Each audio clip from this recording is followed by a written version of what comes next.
देखिए, हम लोग दो बैलों की कथा में थे। ठीक है, इस कहानी को आगे बढ़ाते हैं।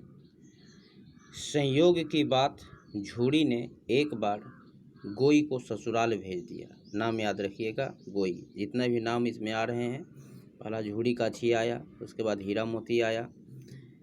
बैलों को क्या मालूम वे क्यों भेजे जा रहे हैं। समझे, मालिक ने हमें बेच दिया। अपना यूँ बेचा जाना उन्हें अच्छा लगा या बुरा। देखिए, अच्छा लगा या बुरा कौन जाने, पर झूड़ी के साले गया, नाम देखिए क्या आया साला का, गया। झूड़ी के साले गया को घर तक गोई ले जाने में दांतों पसीना आ गया।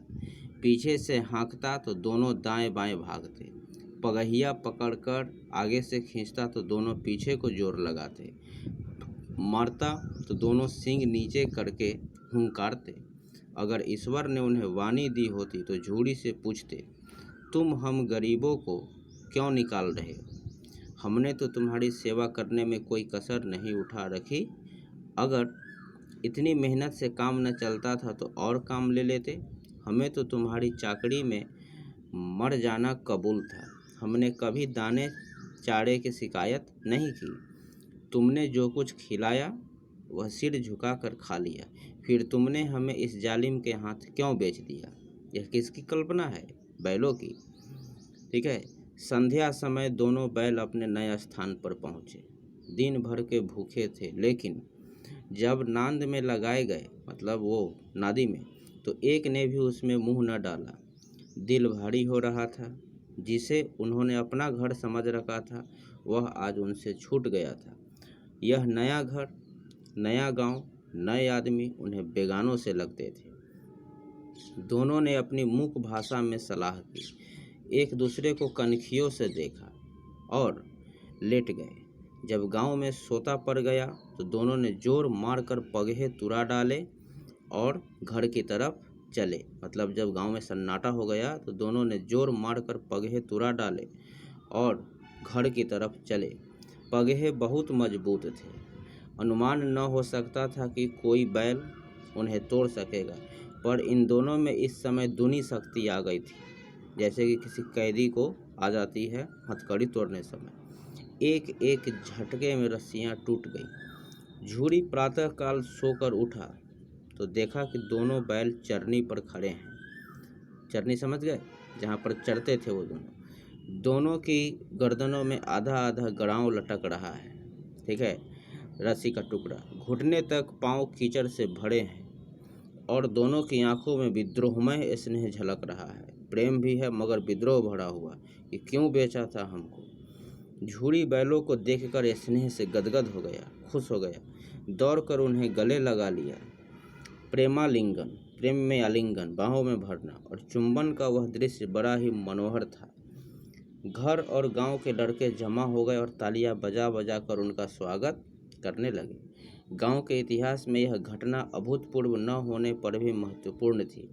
बाल सभा ने निश्चय किया, मतलब बच्चों की सभा ने, दोनों पशुवीरों को अभिनंदन पत्र देना चाहिए। कोई अपने घर से रोटियां लाया, कोई गुड़, कोई चोकर, कोई भूसी। एक बालक ने कहा, ऐसे बैल किसी के पास न होंगे। दूसरे ने समर्थन किया, इतनी दूर से दोनों अकेले चले आए। तीसरा बोला, बैल नहीं है, वे उस जन्म के आदमी हैं। इसका प्रतिवाद करने का किसी को साहस न हुआ। ठीक है, ये सब आपसी सब बात कर रहे थे। झूड़ी की स्त्री ने बैलों को द्वार पर देखा तो जल उठी। मतलब झूड़ी की स्त्री एकदम उन दोनों को देखना नहीं चाहती थी। बोली, कैसे नमक हराम बैल हैं कि एक दिन वहाँ काम न किया, भाग खड़े हुए। झूड़ी अपने बैलों पर यह आक्षेप न सुन सका, मतलब यह विवाद, यह प्रतिवाद न सुन सका, यह इल्ज़ाम न सुन सका। नमक हराम क्यों है? चारा दाना न दिया होगा तो क्या करते? स्त्री ने रोब के साथ कहा, बस तुम ही तो बैलों को खिलाना जानते हो, और तो सभी पानी पिला पिला कर रखते हैं। झूड़ी ने चिढ़ाया, चारा मिलता तो क्यों भागते? स्त्री चिढ़ी, भागे इसलिए कि वे लोग तुम जैसे बुद्धुओं की तरह बैलों को सहलाते नहीं, खिलाते हैं तो रगड़ कर जोतते भी हैं, मतलब काम भी लेते हैं। ये दोनों ठहरे कामचोर, भाग निकले। अब देखूं कहाँ से खल्ली और चोकर मिलता है। सूखे भूसे के सिवा कुछ न दूंगी, चाहे खाए या मरे, खाए चाहे मरे। यह किसका स्टेटमेंट था? उसकी झूड़ी की स्त्री का। वही हुआ। मजूर को कड़ी ताकीद कर दी गई कि बैलों को खाली सूखा भूसा दिया जाए। मजूर मतलब मजदूर। बैलों ने नांद में मुंह डाला तो फीका फीका, न कोई चिकनाहट न कोई रस। ठीक है, क्या खाए? आशा भरी आंखों से द्वार की ओर ताकने लगे। झूड़ी ने मजूर से कहा, थोड़ी सी खली क्यों नहीं डाल देता बे? मालकिन तुझे मार ही डालेंगी। या वो बोला, मालकिन मुझे मार ही डालेंगी। कौन? वो मजूर। चुरा कर डाल ला। या कौन बोला होगा? झूड़ी। न दादा, पीछे से तुम भी उन्हीं की सी कहोगे। ठीक है, उसको विश्वास नहीं हुआ कि अंत में दोनों आप एक ही हो जाइएगा और हम फंस जाएंगे। दूसरे दिन झूड़ी का साला फिर आया। क्या नाम था? गया। और बैलों को ले चला। अब की उसने दोनों को गाड़ी में जोता। 2-4 बार मोती ने गाड़ी को सड़क की खाई में गिराना चाहा, पर हीरा ने संभाल लिया। वह ज़्यादा सहनशील था, मोती थोड़ा उदंड था। संध्या समय घर पहुंचकर उसने दोनों को मोटी रस्सियों से बांधा और कल की शरारत का मजा चखाया। फिर वही सूखा भूसा डाल दिया। अपने दोनों बैलों को खली चुनी सब कुछ दी। दोनों बैलों का ऐसा अपमान कभी न हुआ था। झूड़ी इन्हें फूल की छड़ी से भी न छूता था। उसके टिटकार पर दोनों उड़ने लगते थे। यहाँ मार पड़ी। आहत सम्मान की व्यथा तो था ही, उस पर मिला सूखा भूसा।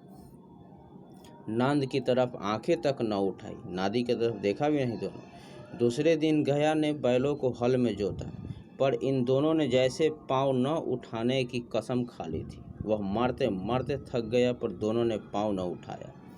एक बार जब उस निर्दयी ने हीरा की नाक पर खूब डंडे जमाए तो मोती का गुस्सा काबू के बाहर हो गया। हल लेकर भागा। हल, रस्सी, जुआ, जोत सब टूट टाट कर बराबर हो गया। गले में बड़ी बड़ी रस्सियां न होती तो दोनों पकड़ाई में न आते, मतलब पकड़ में न आते। किसको गुस्सा बहुत ज़्यादा आया? मोती को। हीरा ने मुख भाषा में कहा, भागना व्यर्थ है। मोती ने उत्तर दिया, तुम्हारी तो इसने जान ही ले ली थी, अब की बड़ी मार पड़ेगी। पड़ने दो, बैल का जन्म लिया है तो मार से कहाँ तक बचेंगे। गया 2 आदमियों के साथ दौड़ा आ रहा है, दोनों के हाथों में लाठियां हैं। मोती बोला, कहो तो दिखा दूँ कुछ मजा, मैं भी लाठी लेकर आ रहा है। हीरा ने समझाया, नहीं भाई, खड़े हो जाओ, मुझे मारेगा तो मैं भी 1-2 को गिरा दूंगा। नहीं, हमारी जाति का यह धर्म नहीं है, मतलब हम लोग विरोध नहीं करते हैं। मोती दिल में ऐंठ कर रह गया, मतलब मन ही मन एकदम उलझ कर रह गया कि क्या करे। गया आ पहुंचा और दोनों को पकड़ कर ले चला। कुशल हुई कि उसने इस वक्त मारपीट न की, नहीं तो मोती भी पलट पड़ता।